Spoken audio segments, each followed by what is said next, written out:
नमस्कार मित्रांनो, big boss मराठीच्या घरातून आज शॉकिंग असं एक एलिमिनेशन झालं आहे. तर कोण गेलं या आठवड्यात बिग बॉस मराठीच्या घराबाहेर ते पाहूया. या आठवड्यात एकूण 6 स्पर्धक हे बिग बॉस मराठीच्या घरातनं बाहेर जाण्यासाठी नॉमिनेट झाले होते.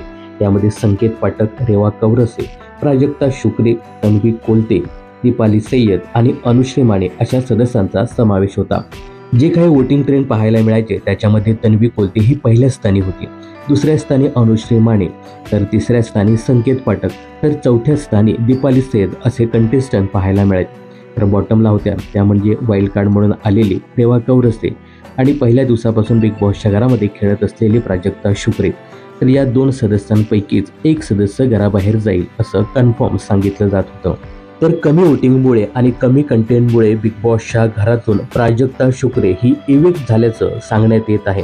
तर मित्रांनो, कमी वोटिंग आणि कमी कंटेंटमुळे प्राजक्ता शुक्रे हिने बिग बॉसच्या घराचा निरोप घेतला आहे. प्राजक्ता शुक्रे हिच्या इव्हिक्शनबद्दल तुम्हाला काय सांगायचं आहे? तिचं इव्हिक्शन फेअर होते की अनफेअर होतं?